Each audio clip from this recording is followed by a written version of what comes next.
Okay, it's 4 o'clock. Everybody out there? I think so. I'm Dick Hittner from Washington University. I'll get my glasses off so I can see if I have to read anything. Welcome aboard. This is the 26th of March 2013, and workshop this afternoon is with Helen Small, who has graciously accepted to come to us from Newport News Public Schools, where she is instructional supervisor for world languages, and she's going to be speaking this afternoon in the early evening on a topic which is of interest to everybody, especially if you want to be a successful teacher, and that is planning for success in the language classroom. And TEL correlations, as is indicated on the program that you have, are Planning 1 and Planning 6. All right. Thank you very much, Helen. We appreciate you being here. Enormously. My pleasure. And I hope everybody can hear me. I don't speak quite as loudly. I don't have the deep booming voice that Zach has. So just pop up in the chat box if I need to speak a little bit louder. So first of all, thank you to Dr. Kittner and Washington and Lee and FLAVA for sponsoring these. Oh, good. Somebody can hear me. I'm very happy. And I will try to make this as exciting as possible for you. Lesson planning, when I first was given the topic, I thought, oh gosh, that does not sound like the most exciting topic. But it is a very important one, and I think we're going to have a little bit of fun with it. And we're going to start off with an activity. The local hosts can decide how they want to do this. What I want you to think about for a second is which of these pictures is most like a lesson plan or lesson planning? Is it like a puzzle? Is it like a restaurant menu, which is the upper right-hand side? It looks like a delicious Caribbean restaurant, by the way. Is it like a closet, before or after? Or is it like a map? And that's the map of London and the tube. The hosts might want to set this up as a 4 corners activity where people go to whichever corner they indicate. Or you can just put 2 heads together with a partner and think about what it's most like. But I'm going to give you just a second to get us started to think about what a lesson plan is like for you. So, and I have an audience here too, so we can keep track of what they're doing and see when they're ready. So take a second and introduce yourself to your neighbor and see if you can come to some sort of thought or agreement on what it's like for you. I'll give you 2 minutes.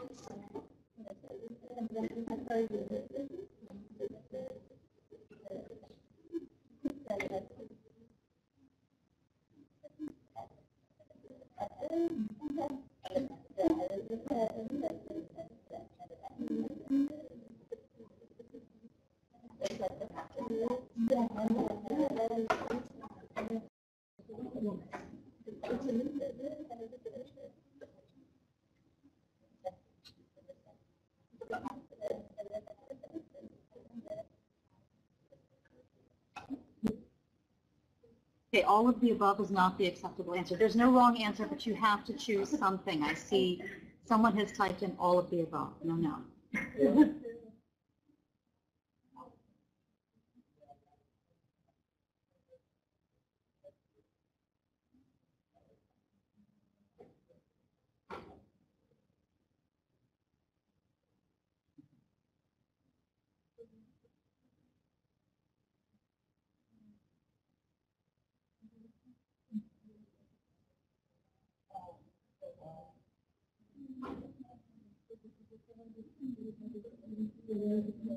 I'm going to stop you in 1 minute or less.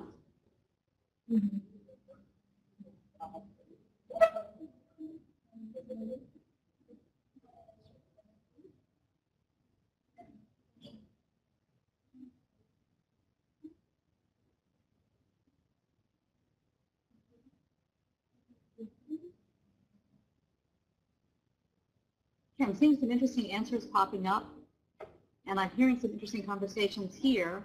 A lot of people are saying the map and the puzzle, because the map takes you, your starting point, your ending point, and that's how you get to your destination. Some people have mentioned menus, because you need varied activities on the menu. That's very good. And the closet, and I like that. It has to be organized to work well. That's very true. My closet looks a little bit like the before picture, unfortunately, but hopefully when you're planning, you're organized enough. So there's no wrong answer, but I just want to get you started thinking about what a lesson plan is about. let's move on to another question for you, and this is where you have to kind of confess, and I'm going to confess also. How do you plan? How much do you plan? If this is too small to see, I can tell you that it goes from the bottom left of no preparation, winging it, all the way up through the formal lesson plan. So winging it, closely follow the course book, you have a rough plan, you have detailed planning notes, or you have a formal lesson plan. I'm not going to ask you to tell me the truth because, you know, but I will confess to you that I think when I started teaching, I was at the winging it / follow the course book phase, and the longer I taught for over 20 years, the more I actually moved up the scale. I think a lot of people think that you start off with detailed planning notes and then you ease off as you get to be more and more experienced, but that isn't always necessarily the case. So think for a second, be very honest with yourself about how much you're planning right now, and I'm going to see if I can convince you to up it a little bit. All right, so when you're thinking about planning, what are some of the things that you include or that you consider? Just think for a second. You don't have to, you can, you know, think, pair, share with a partner, or you can just think on your own. Just take like 10 seconds to think of a couple of things. Actually, if you can type in some things, that would be great, but I don't know how. I don't want to put the hosts to too much work. But there are probably some things that you're thinking about. I'll move ahead. So in my original PowerPoint, these were supposed to pop up one at a time, just to get you that overwhelmed feeling that we all have when we think about everything we have to include. Oh, Nancy has got a good one, prior knowledge. Yep, I didn't even have that on my list. The makeup of the class, the topic, the objective, the content. Goodness, there are 100,000 things you have to think of. You have to differentiate, you have to do performance assessments, you have IEP accommodations, don't forget their learning styles, don't forget multiple intelligences. You must include technology, essential questions. You probably have multi-level classes to deal with. There are 100 things to think about. So, oh, yep, there's more. Standards, curriculum, objectives, assessment, activities, audience. There is no end to this. So, I hope we can at least agree that this is a complex process, and that's why we're here today.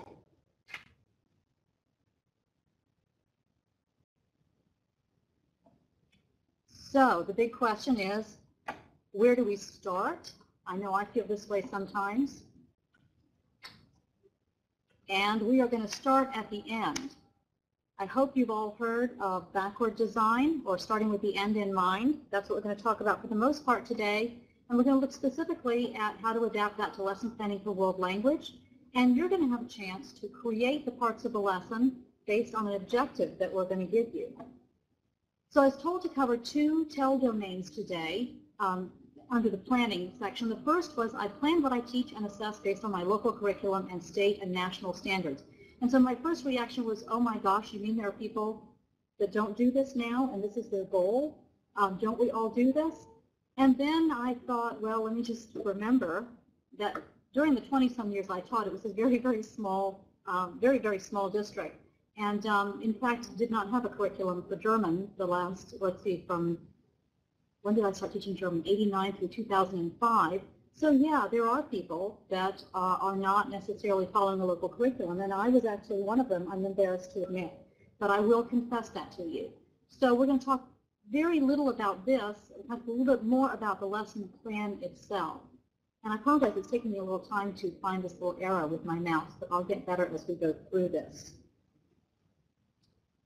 Oops, there we go. So the first thing, I just want to make a couple of notes about the standards of learning.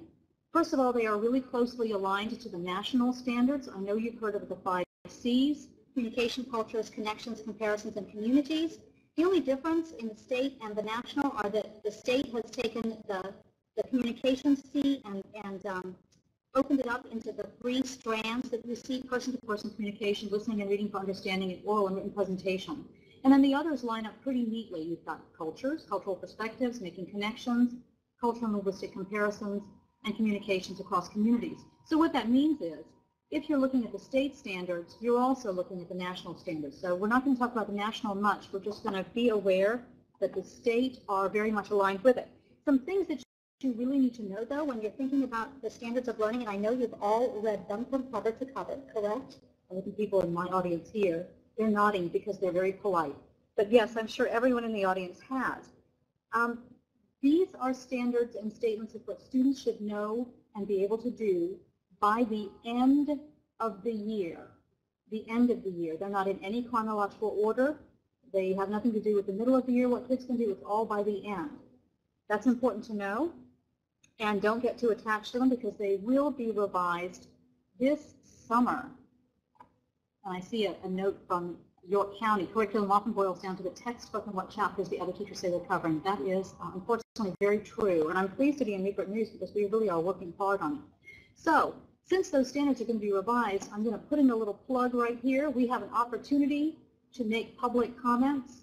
It is only open until March 31st. This link is also on your handout, so you can go back and find it later, and you can go ahead and make comments.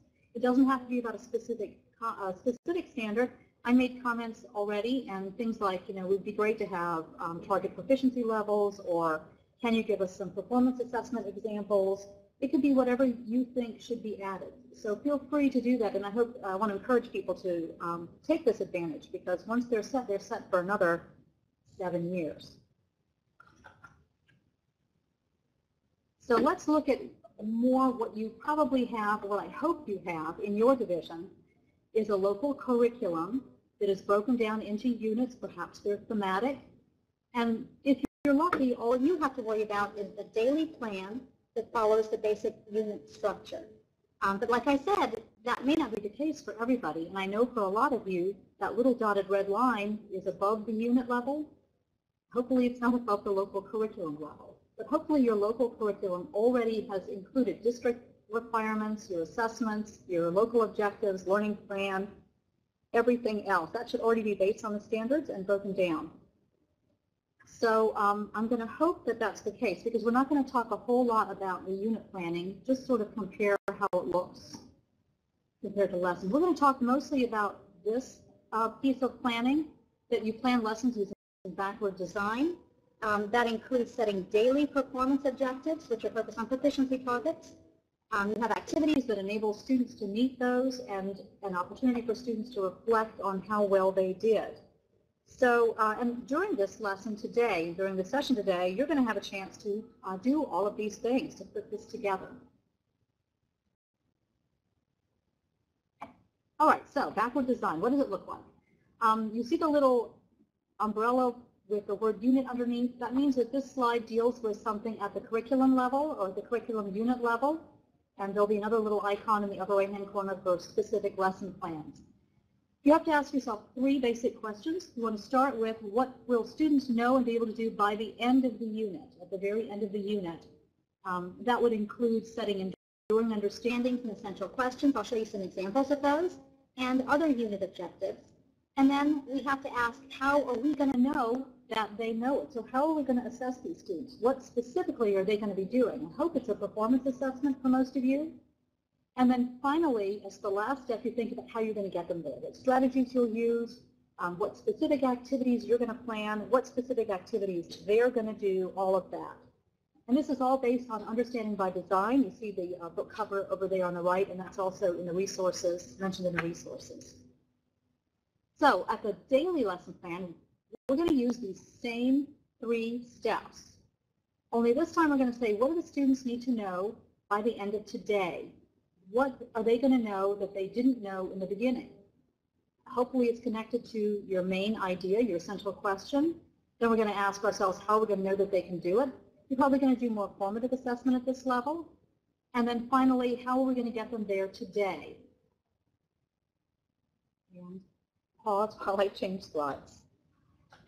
So, big ideas. Let me know in the chat box if your division or your school system has essential questions and enduring understandings in their curriculum. You just type that in as I'm talking. I hope they do. So for any understanding by design, you're going to have those big ideas. For world language, so I see a yes there, that's good. For world language, I also want you to think about some things like, what is the targeted proficiency level that these students are on.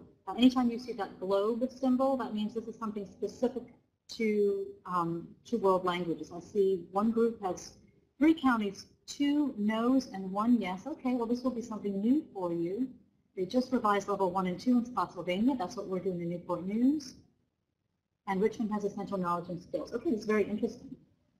If you're not familiar with proficiency levels, with the actual levels, and you don't really know what a novice mid looks like, or you don't really know what an intermediate low looks like, please, please, please go to, just Google Actual Proficiency Guidelines 2012, and it will come up.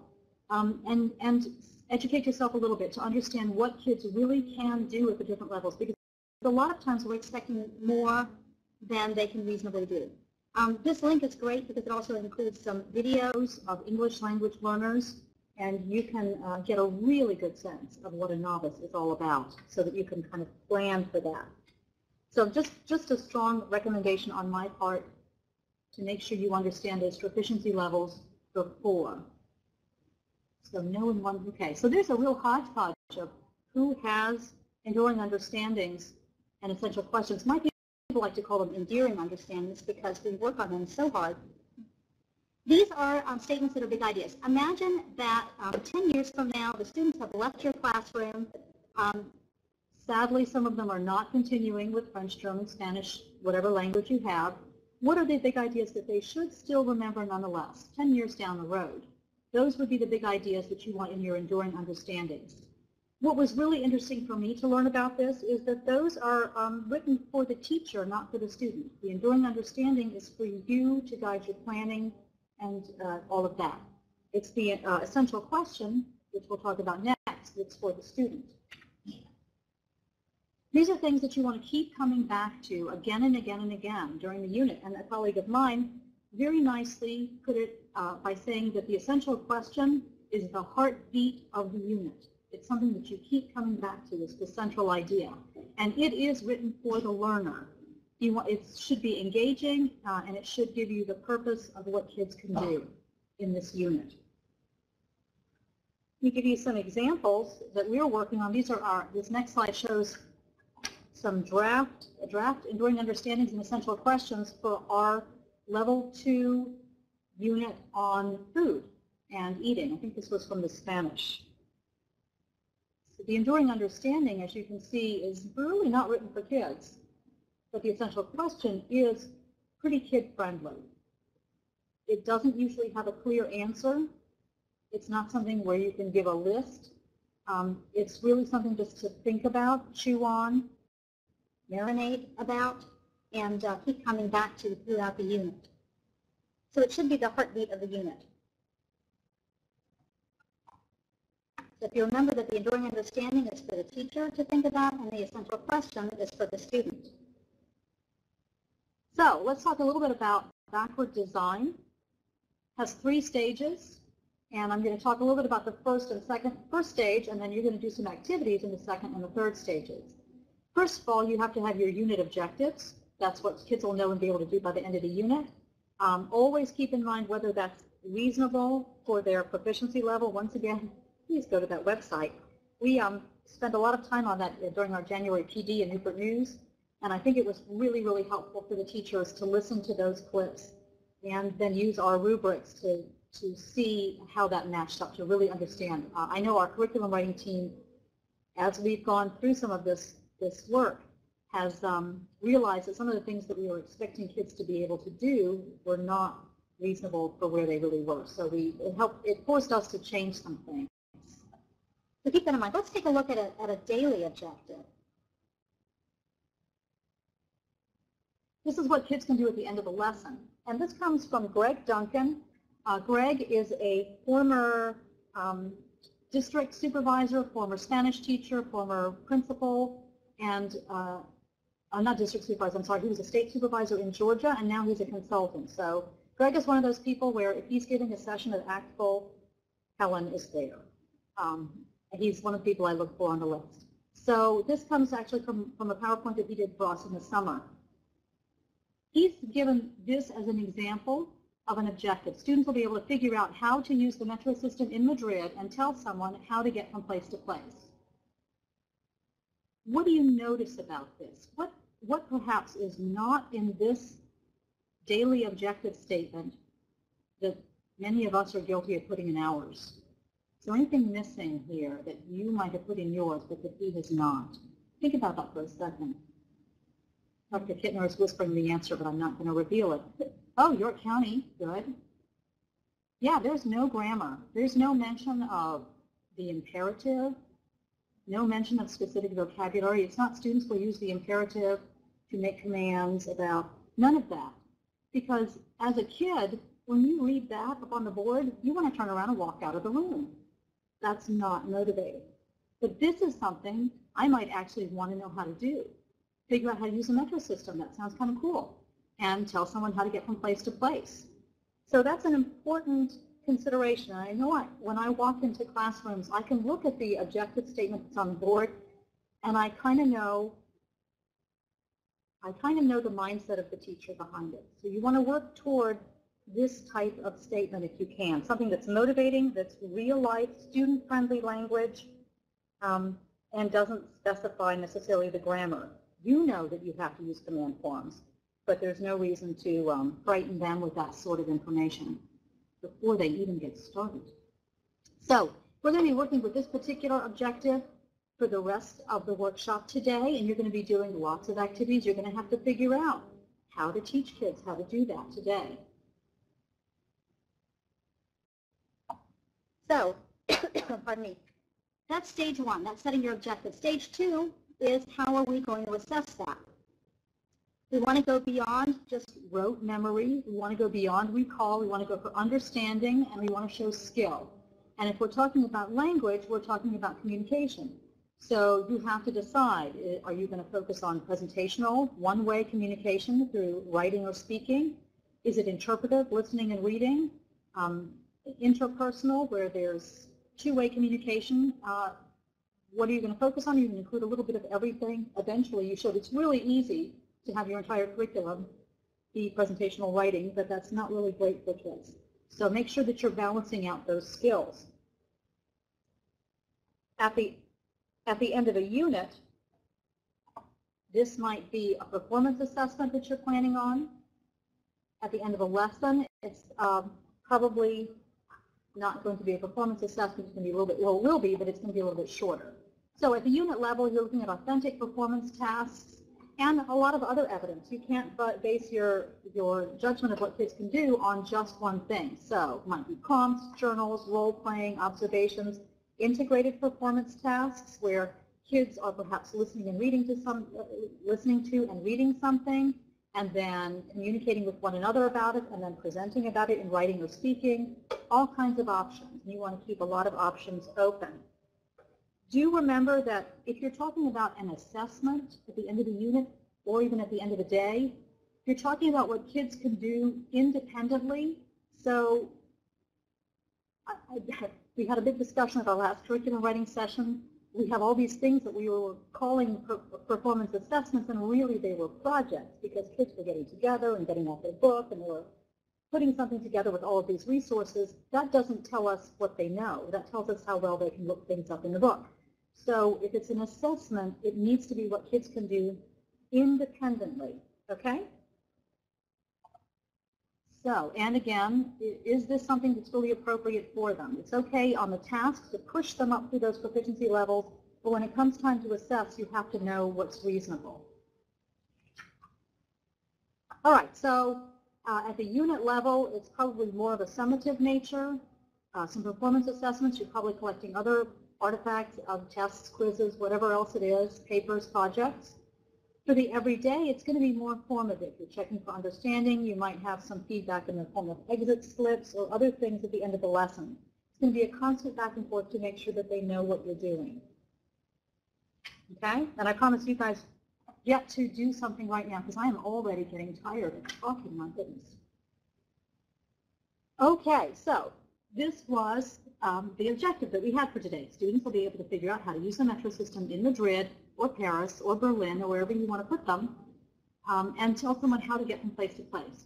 I want you to work at your local sites. I'm going to give you 5 minutes. It's 4:25, so at 4:30, I want you to have some ideas.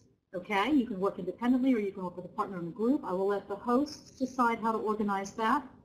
And if the host could share, maybe within your host sites, share out and then pick one really quick thing that won't be too difficult for the hosts to type in for me, that would be great.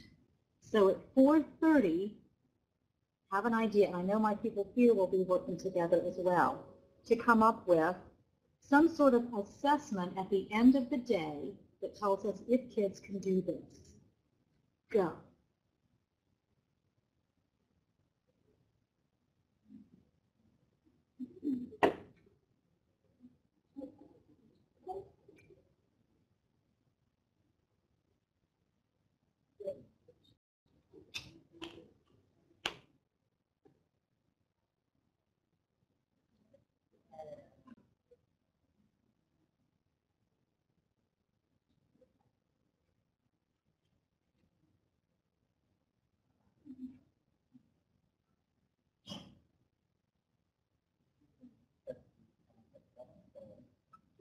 This would be at the end of the class, yes. That's a good question. This would be at the end of the class. Let's say it's a 15-minute class period. Let's keep it kind of short.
Okay, I see a few people have, it's 4:30, so 5 minutes.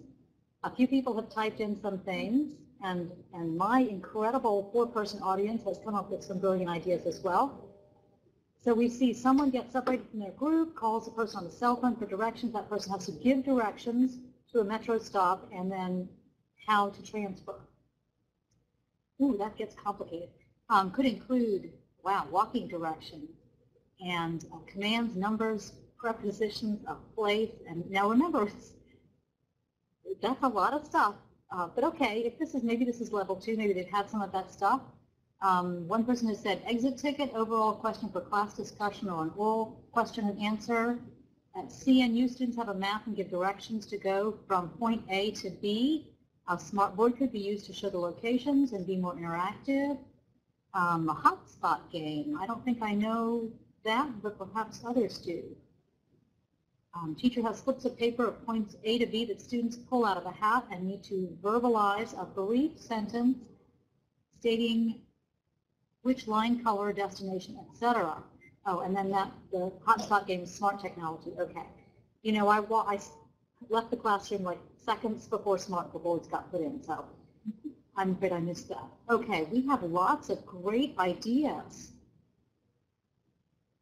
Okay, and lots of interactive apps on iPads, including the Metro. Yep, give students directions to follow using the map and have them report where they have landed. Some of you are actually very similar to what Greg Duncan had suggested, and I don't have a slide for that, but I'll just tell you, his closing activity was to have students give him directions how to get from point A to point B using the Metro system in Madrid, and the students could text, email, or handwrite it. So he had it as a written activity. Most of you all have it as an oral activity. Doesn't really matter, but you all have some great ideas. One of my groups here was going to make it really interesting, and so that one person could ask for directions and the other person would give them, but would purposely include an error, and you'd have to figure out that there was a mistake somewhere to make it a little bit more challenging. But you can do almost anything. Now I want you to ignore the next slide, because Dr. Kittner told me that I'm not allowed to give you a break. So we'll fly through. Oh, he already took it out. Oh, that was Greg's suggestion. Oh, I did have that in here. I'm sorry. I have 42 versions of this PowerPoint, and I'm forgetting which one I have up. Ignore the next slide. But imagine that you're there, because I drove through snow flurries, so not through this. All right, let's go on then. So we have our statement. We have an idea of how we're going to assess the kids at the end. Let's start talking about stage 3, and this is the really meaty part of lesson planning. This is where you get to be creative, and you get to put everything in it that you want done. At the unit level, you probably have an overall plan. I know in Newport News we have a plan of a bunch of things. The teacher will do this, this, this, this, this, and we break it down into week 1, week 2, week 3. It's usually pretty vague. It allows for a lot of flexibility. We try to have in there some suggested teaching strategies and some suggested ways to differentiate. Everybody's curriculum looks a little different, but hopefully you have some guidance at the unit level. If not, then hopefully you'll be able to get together with other teachers of your language in your school or district to come up with some common unit plans, because it's an awful lot to have to do on your own. So in this section, we're thinking about what specifically we're going to teach, what order we're going to do it, how we're going to present it, how the kids are going to apply it, how you're going to adapt to all of those different student levels and abilities, all of that stuff. There is a lot to think about here. For example, who are these kids? What do they already know? What challenges do they have already? Do they have any learning disabilities? Do they have any, what's their developmental level? Heck, what's their maturity level? Because that can determine a lot about what you can do in the classroom. What interests do they have? What proficiency level do they have? All of that. And probably the most important question is how you can make this engaging and effective, how you can really make this lesson fly. And some other things to think about. What should be on a need-to-know basis? I know my answer to this, but I tend to have, this is sort of a soapbox issue for me, I guess. What should be need-to-know? For me, I don't want to get in trouble. For me, that would be grammar. They don't need to know, for example, this particular activity deals with command forms. They don't need to know every command form in the Sun. They don't need to have a form everything. You don't need a big chart on the board. You really just need the command forms for those particular phrases that they need for this activity. So be careful of not overdoing it. And boy, have I been guilty of that in the past, too. You also have to think about, am I teaching this directly? Am I coaching kids? Am I helping them discover how things work? And what do I really want them to be able to do independently? And I know that somebody has asked if they would like the PowerPoint. I know that the whole presentation is going to be on YouTube. And otherwise, you're more than welcome to email me, and I'll be happy to send you whatever. My email is on the handout, I think. Yes, it's on the handout in the footer, so no problem. Okay, let's look in general what is included, and we're still talking about now the lesson plan. Here's where you've got what instructional strategies are you going to use? How are you going to differentiate based on who those kids are? Are your activities student-centered, or are you doing what I am unfortunately doing today, which is a lot of blah, blah, blah at you? I've got to get you guys working more. And is everything really aligned to those objectives in the assessments? Remember, first we said what we wanted to do, then we decided how they were going to do it, which really tells you a little bit more about what we want them to be able to do, and now we have to get them there. So, some things for world language classes. I would expect this phase where you're planning your learning activities to include a lot of input, comprehensible input for students. Things taught in meaningful context. We were talking about using the metro, so let's get out the metro maps and let's have them figuring out how to get from place to place. You want opportunities for real output, something that means something that's not just I'm saying this sentence to show my teacher that I know how to do this grammar point, that I actually have something to communicate. That's what we need. We want to look at multiple modes of communication. Culture should be embedded. It doesn't have to be a separate culture day, but right on in there. And then, of course, authentic resources as much as possible. And what does it sound like? Any ideas? I'll let you type something in as I climb up on my soapbox. Any responses? Any responses from my local audience of what the learning activities sound like? Noisy? Sure, absolutely noisy. Could be. So, talking to each other on top. Oh, and there, see, somebody in Spot C knows me. The number one thing, and yes, all of these things are great. Speaking, singing, singing, sure. Discussing, lots of speaking. The main thing is, it is in the target language, because frankly, folks, you can plan to your heart's content. If you're not teaching in the target language, this is not going to help you today, okay? It's got to be in the language. Who am I talking about, by the way, when I say in the target language? I have an excellent audience here. I'm not just talking about the students. In fact, I'm really talking about the teacher. You as teachers need to be teaching in the target language. Kids will get out as much as they can depending on their proficiency level, but you have to be doing the teaching. So I'm going to step down off my little soapbox, and we're going to move on to how are we going to organize all of these various components of the lesson. All right. So most lesson plan designs that I've seen have about 4 components. The ones in blue are the Newport News ones, but you probably call it something else. We call engage and hook, or do now. You might call it a sponge, an anticipatory set, a bell ringer, a warm-up, a bridge. I don't know. But it's that first thing that you do that gets the kids hooked. The purpose, believe it or not, is not so that you can take roll, but it is so that you can get kids interested in what they're going to be doing today. Next, you go on to some sort of explain and model or providing input or presentation of new material. Pardon me, that's the teaching part. Then you have explore and apply or output or guided practice or independent practice. It's whatever the kids are doing to apply all of this knowledge. And then finally, you have some sort of closure at the end with an assessment. Okay, we're going to talk about these one at a time. Another thing to think about, well, 2 more things, I guess, to think about on this slide. If you have a 90-minute block, you're not going to be going through here in a nice, neat order.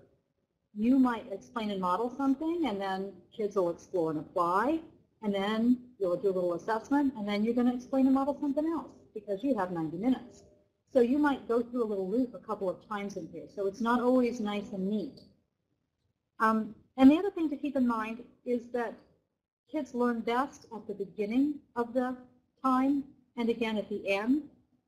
So as you plan your activities, that engage and hook has to be really, really short because that's prime learning time for new material. And then that practice time, that's sort of in that little downtime if you can plan it that way. And you don't have to think about that as a 90-minute stretch. You can go up and down through that cycle throughout the class so that you can time it very well for the kids' learning. So we're going to talk about each of these, and you're going to design some activities based on Greg Duncan's learning objective for each one. Let's start with engage and hook, or do now, or sponge, or whatever you're calling it. This probably relates this, you might relate this to the essential question, but it is something that should hook their interest. It might connect to prior learning as well. It needs to be short, short, short, and simple, and it could be a demonstration, a brain teaser, a little physical activity. It could be anything that you want, no more than 5 minutes or so. And yes, you can take roll during this time, but that's not the purpose, so please keep that in mind. Probably not a great use of this would be to do something like study for 5 minutes for a quiz, reviewing flashcards. Those are probably not great uses because we really want to interest the kids, get the kids interested during this time. So I'm going to let you do some more work, and I'm going to get another sip of water in a minute. Thinking about this particular objective, let's take about 5 minutes or so. Sponge activity is just, I have a question up there. Can I explain a sponge activity? It's just another name for that anticipatory set, perhaps you call it. So just something to get the kids' attention. I don't think it's anything really weird. So think about, with this particular objective, how you're going to introduce the topic and get the kids engaged and excited. Keep it short. You might realize that this may not be the first time they've talked about Madrid, so they may already know a little bit about Madrid. Keep that in mind. And then I'll tell you, we'll see if your suggestions are as good or better than Greg Duncan's suggestions. So we'll give you at least 5 minutes, and you can be typing things in as they come up. I think I can gauge from there where we are.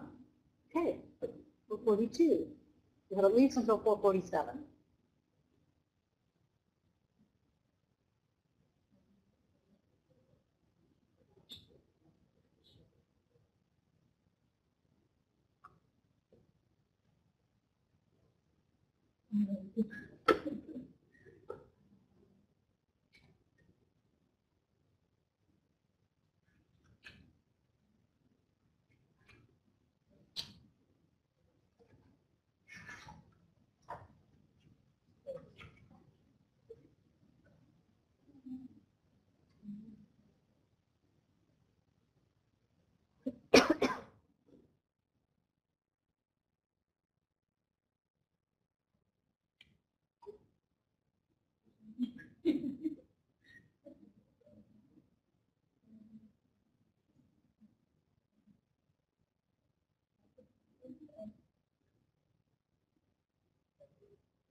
Less than a minute.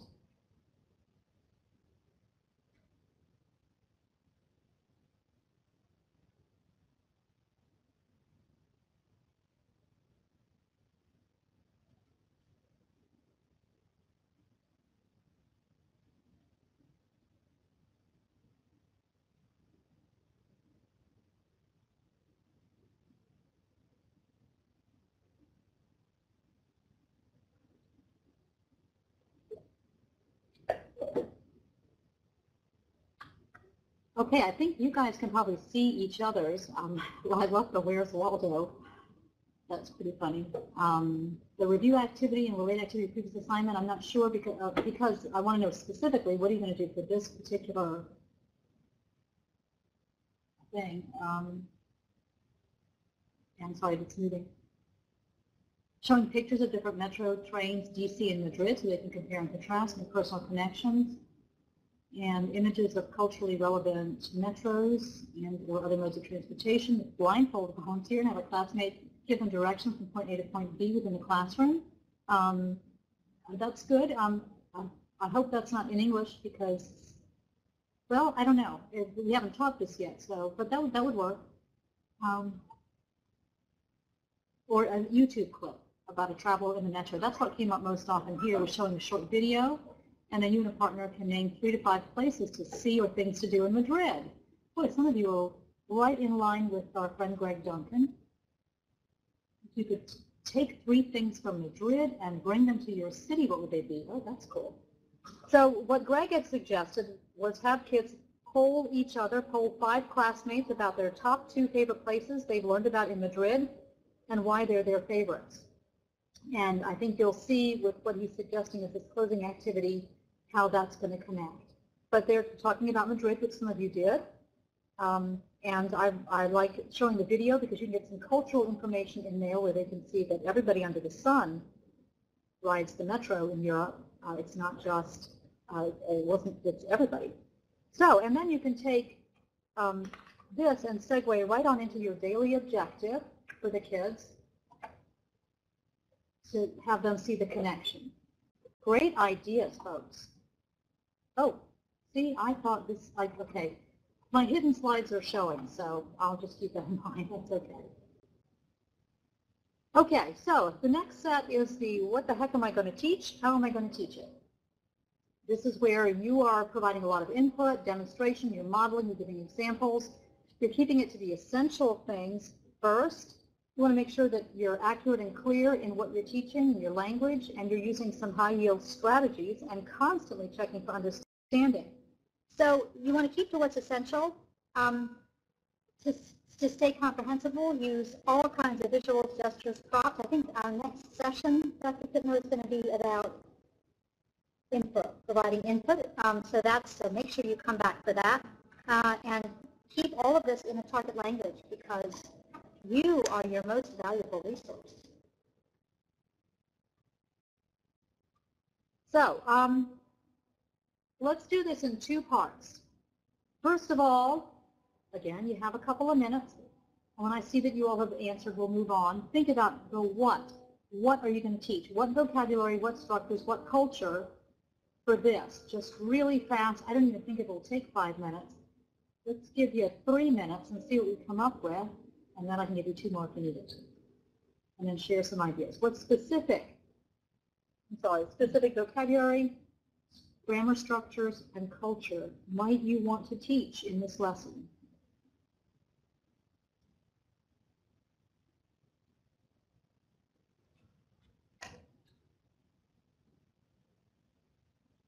It's a short 50-minute lesson, so don't go crazy.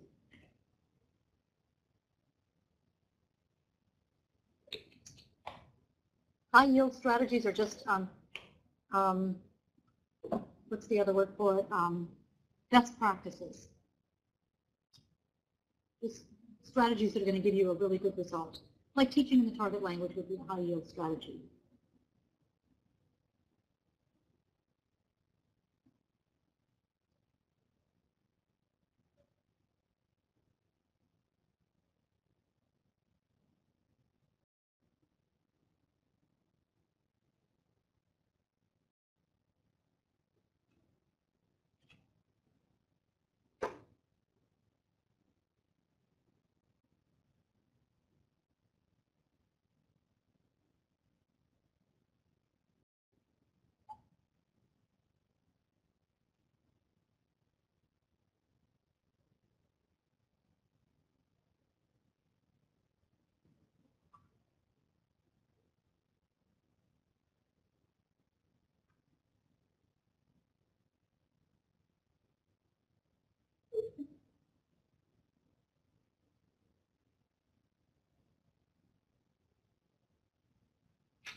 Okay, we're getting some good answers coming in. We've got commands, vocabulary for vocabulary locations like near, right, left, in front of, behind, and the dependency on public transportation in other countries. Direction words, preposition words, formal register, question words, commands, how to understand the metro map, Paris Metro, and I think most metros, the line is named for the end station. The vocab, so places to see in Madrid. Verb tenses, the verb tense in this case would be the imperative, command forms. How frequently is this mode used, mode of transportation used, and why? Expressions of location. Okay, so you're saying a lot of the same things. That's great. Let's take a look at what Greg suggested. It's a little bit shorter than that. He had these vocabulary words: metro system, subway system, line, destination, transfer point, ticket, exit, map. Familiar and formal commands, limited to just what you need for this particular, just the words that you need for this particular activity. And then for the culture, he also mentioned how normal it is to use the metro in Madrid and other places and how economical it is. So those are Greg's suggestions of what specifically has to be taught. Next is, how are you going to do it? What are you going to do to get that information across to them? Here it probably is a good idea to work with a partner and come up with maybe one or two things of how you are going to teach it and how you would describe it. We'll see where you are at 5 o'clock. It's in 6 minutes.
Okay, remember that this section is about how you're going to teach it, not just what you're going to do, but how are you going to convey this information to the students. And then afterward, we'll talk about what the students will do to practice and get it in their head.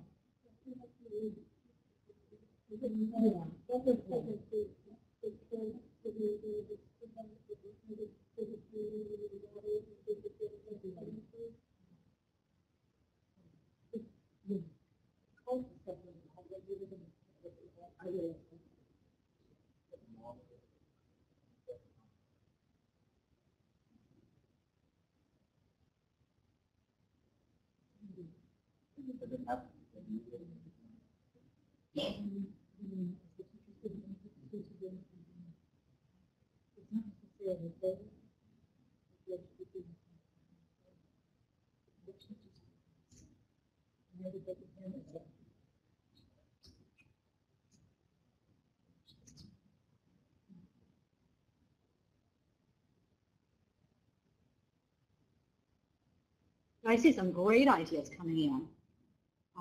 Modeling and TPR with the command forms, which is a lot like Simon Says. Introduce the topic with comprehensible input in target language. Show the colors in the metro lines. Okay, a few more people will come in. Oral dictation with a blank map, and they draw the line according to the directions given. Busch Gardens maps, since that's engaging and familiar, so they can practice on something that they already know before you take them to the metro level, I guess. And the teacher would explain how to arrive and follow various routes. Great. Project a map on the smartboard, have different students come up and highlight the path they are given by the teacher. Okay, and as one of the people in the session here at Washington Lee mentioned, it's really hard to separate out what the teacher will do from what the students will do because they're interconnected. So those are going to blend into each other a little bit. Are you ready to see? I think your suggestions, first of all, are fantastic.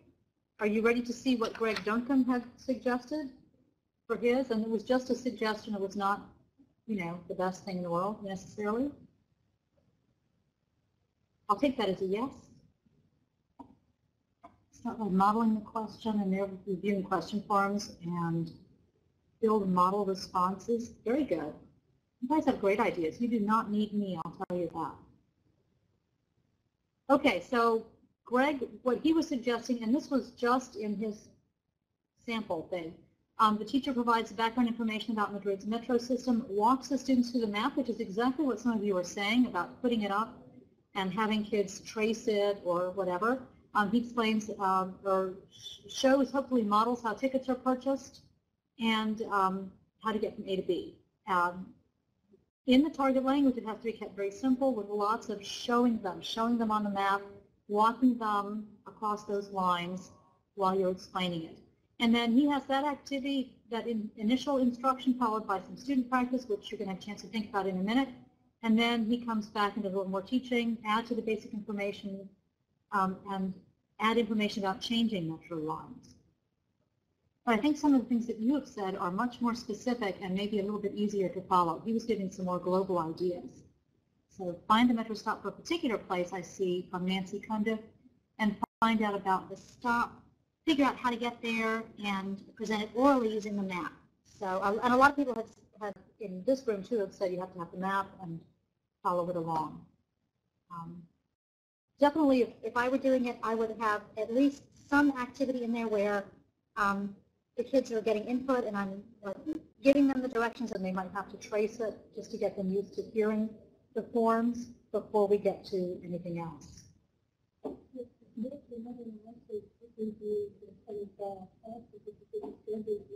Right, excellent comment coming from our audience here. You might also want to review the 24-hour clock at some point because the times are going to be on the 24-hour probably.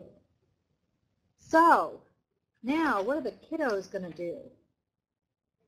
Are you going to have them work independently? Are they going to be in groups? What kinds of activities? Is there, are they speaking, writing, listening, reading? Is culture in there somehow? How are you going to scaffold? Which means if they're having trouble, how are you going to build in little steps for them to get up to where you want them to be? How are you going to plan all of that out?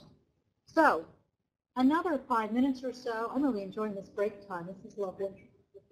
To let you guys do some work. We'll come back at 5:07 if I'm looking at the time right.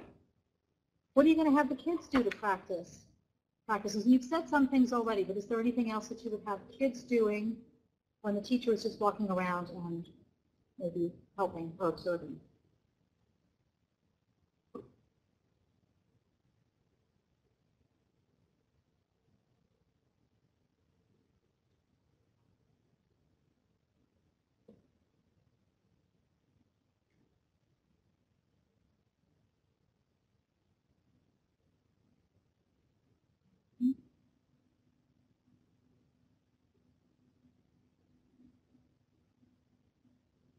Okay, we have to give each other directions to their house or favorite restaurant. Remember, we have to be using the metro for this.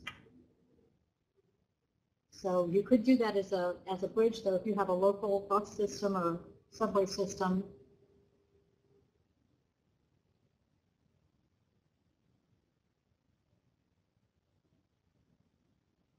But eventually you've got to get them to use the Madrid metro or Paris or Berlin or Beijing, any city in the world.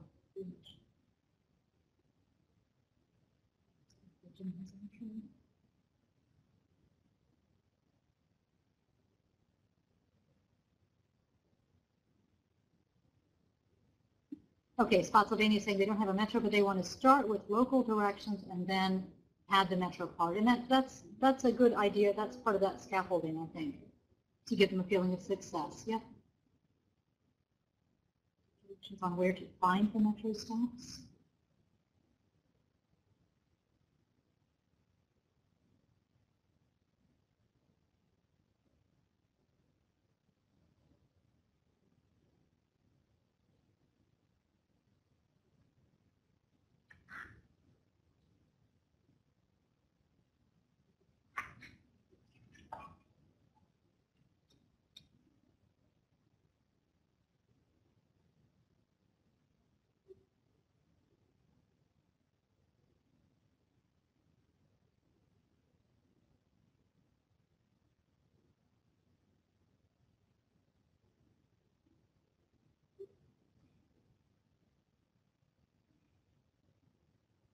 I see that create a map of the city with destinations already on it.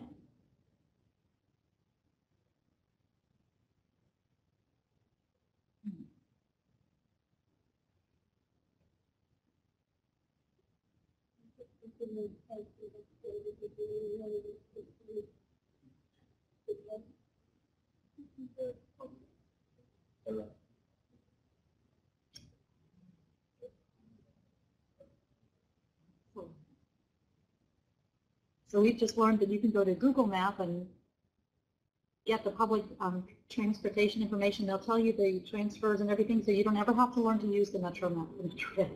But let's pretend that you do. Any more ideas out there?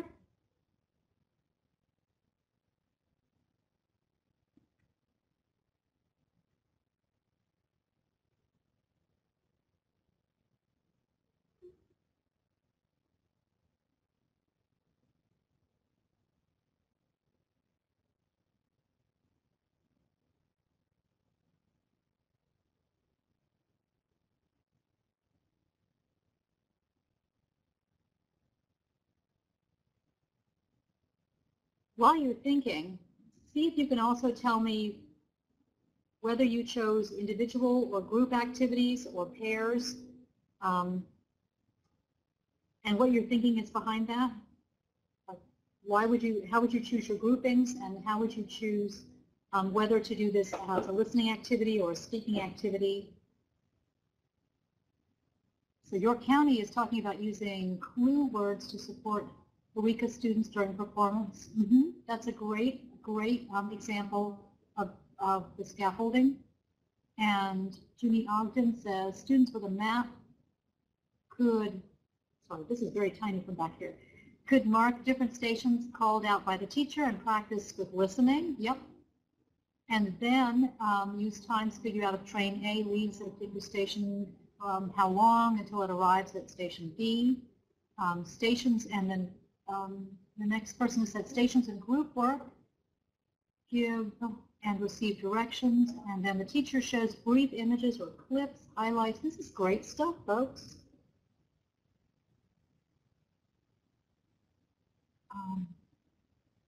Marking off the floor with tape and having kids walk to the area. So you're kind of creating your own scavenger, I'm sitting in the scavenger hunt. That's a great idea too, that you're creating your own metro map on the floor.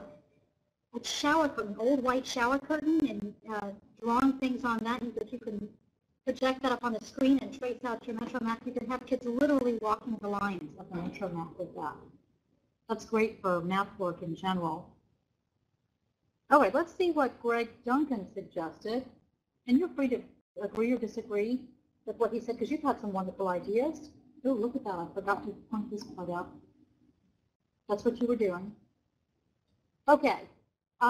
He was going to give them an activity sheet that gives their present location and a destination, and then they had to work in pairs to look at the map and figure out how to get from point A to point B. So he was giving them a series of starting and ending points. And then later he would have one student providing directions to follow using the metro map, and the other student would have to say what landmark they end up with when they arrive at the destination. That sort of explains why he chose as his opening activity, as his anticipatory set, what are your favorite landmarks in Madrid? So that comes back to this now. That, aha, I step out of the metro and I'm at, and although I've been to Madrid, I don't remember a lot of the landmarks or what they're called, but I'm at this fabulous location. So of the things that you did, can everything that you talked about doing be done in the target language? Is the language simple enough for the kids to do it in the target language, I hope? And then what resources do you need? I mean, you don't have to type in any of this stuff, but some other things to think about as you're planning. You're going to have those metro maps. You might have them inside of a page protector so the kids can draw on the outside without messing up the map. Ways to adapt for kids that are having a little bit of a hard time. Some of you have mentioned that. I love the scavenger hunt idea. That makes it a lot of fun. All right, so how are we going to end today's lesson on the metro? Somehow we have to know whether or not the kids can do this. So we're going to close the lesson. We already have an assessment planned out that we're going to probably give, but throughout we've gotten a lot of visual and verbal feedback from the kids. You might have a can-do checklist somewhere of, yes, I can find the stop, I can tell the final destination, I can change trains, etc. There might be an exit slip where they summarize or give you directions or reflect on how well they know it, anything like that. We didn't talk too much about student reflection, but this is a great time to let them think about what they learned. Did they really learn it? What can they do now that they could not do when they walked in?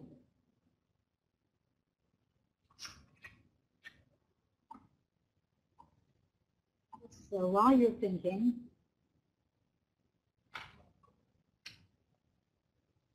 just going back to that assessment, that stage 2 that we had decided on as a closing activity, Greg was going to have them give written directions to him on how to get from point A to point B, and they could send it to him any way they liked. Some of you all had other ideas with verbal things. Those were great. When you get to the end of your planning, you probably want to go back to the beginning and make sure that everything is lined up. Does this assessment really include everything that I wanted to include? Because sometimes you may have to do a little balancing at the end. And because Dr. Pittner was so mean and would not let us take a break, and because I talk fast when I'm nervous, and this is the first time of this presentation, we are actually kind of at the end. So we're going to have lots of time for questions and answers. Before we get to that, I hope that you can do at least these things at the end of after the next session. I think Dr. Kittner is going to have an online survey available that will include these questions so that you can give some feedback. I hope that you can explain why planning is important. I hope you've seen that it's a pretty complex process. There's a lot to think about. You can write a daily objective that's motivating, measurable, in real life, and doesn't have any grammar in it. You can describe those 3 stages of backward design, and you can use that to plan a lesson, I hope. I hope. So before we get to questions, just these are some of the people that helped me with this presentation. I do want to thank, like I said, I got some ideas from Greg Duncan. Dr. Harris at the state also shared some PowerPoint with me that she had given, just because I don't like to do all this by myself. And then this is from the ASCD for the Understanding by Design, if you're interested in those books or any of those materials. That you can go to the ASCD website and see a lot of that. So, thank you all very much. I think we still have lots of time, but go for questions. I'll just hang out until people disappear from the list of attendees. Any questions, anybody? Oh, I have a question right here in the audience. Yes, sir.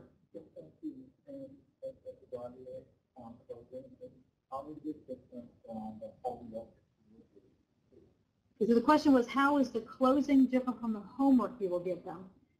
The closing at the end, this assessment at the end, tells you right then and there that that you know what they know before you send them home to practice. So the homework would be in addition, extra practice, but you need to know that they understand it, I think, before you can send them off for that homework assignment. That's an excellent question. Okay. You're welcome, York County. Yes, I don't know who's there, but I know a few people are probably there. Nancy's there. I know her, Nancy Feigenbaum. I know some of the Newport News people at CNU. Some of them are my teachers. Hello. Look who there. Any other questions? Oh, do you start to plan at the final exam? Yeah, actually we do. Like I said, when we do curriculum writing, we start with, we actually look at the SOL first and kind of look at what the objectives are for the end of the year, and then, hi Tora, and then we figure out how we're going to test them. We really are focusing on performance assessments and trying to minimize that multiple choice part of the exam. We've kept that in there for now because I think a lot of teachers, they don't have enough time at the end of the semester to get all that grading done if it's all performance-based, so we have a quick part and then a lengthier part. But yeah, we absolutely do. We write the final exam or start working on it anyway. It gets a lot of tinkering before we're done, because as we plan the lessons, other things will pop up that will make you go back and change that assessment. Other questions?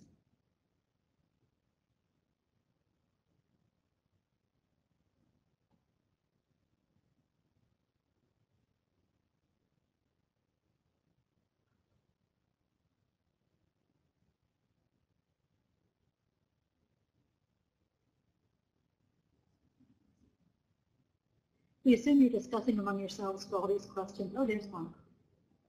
A participant wants to know what an exit slip is. That's great. It's just a little slip of paper. At the end of the class, the teacher might say, okay, before you leave today, write down one thing you learned and one thing you still have a question about. And then just hand it to him as they leave. Or it might be a list of can-do statements. I can find a metro stop, I can change stations, I can whatever. And then they check up what they can do and they hand that slip of paper as they leave the class. They can't exit without giving that little feedback. And it can have anything that you like on it, but it's just some quick feedback to give them as you leave. Suggestions for Latin. You know, I thought about that this morning. This really was very much toward modern languages with the examples that we gave.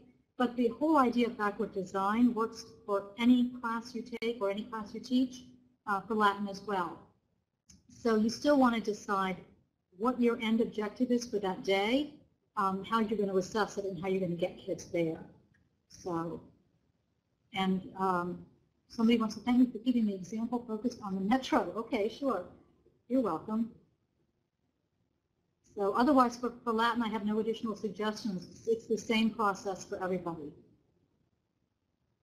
Oh, they can go to the Vatican. Great. Great suggestion. Okay, good, and it helped to walk through one example start to finish. Yeah, I liked Greg's objective statement. It was nice and meaningful, and it helped us, gave us something to work on. That's great.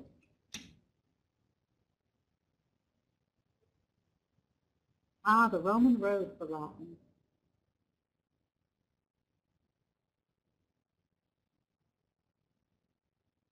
This has been a lot of fun, Dr. Kittner.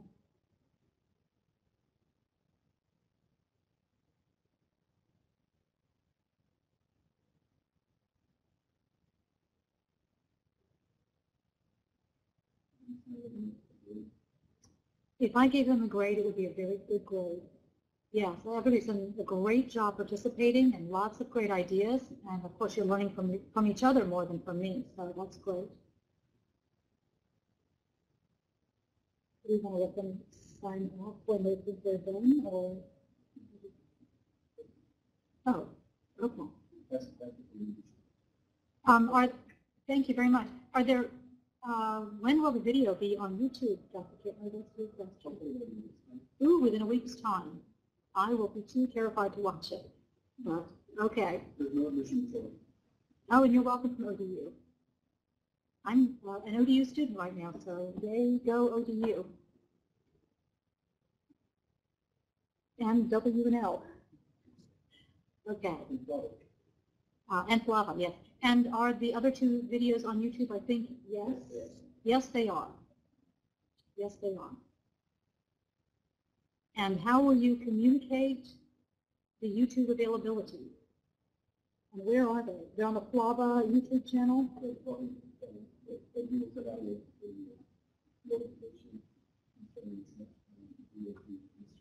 Okay, so Dr. Kittner will send out a notification about the next presentation via listserv, and I think he will include the YouTube information in that. Yes, correct.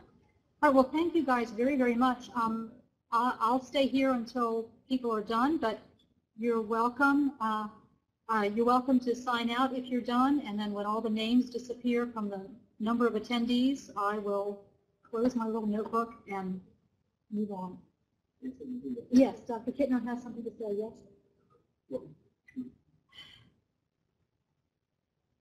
I will be really quick because I know that we have some things to take care of this evening. Anyway, next workshop is going to be with Sharon Helen from Liberty University, and the title of her workshop is Teaching the Lesson with Meaningful Input Strategies. And Helen had spoken of that earlier during her workshop here this afternoon. So we want to make sure that those are correlations with teaching and the tell correlations with teaching 2, teaching 6, and teaching 8. So you can do your homework ahead of time in preparation for that. And I'd like to say a couple of words also to all of the host site managers, to the schools, to the IT personnel that are helping us all work together and making this thing possible. Because nobody's getting paid anything for any of this at all. Realize that. And we greatly appreciate all the support that the schools are giving, the universities involved, everybody. You just can't believe it. It's very meaningful. Our numbers keep growing in attendance, and we greatly appreciate that and appreciate wonderful speakers like Helen Small. Thank you very much. Any additional questions? She's still here. And if anybody wants the PowerPoint, just email me. I'm not going to just send it out blanket, but email me, and I'll be more than happy to send it to you. It's about 5 megabytes, so make sure your email system can handle that.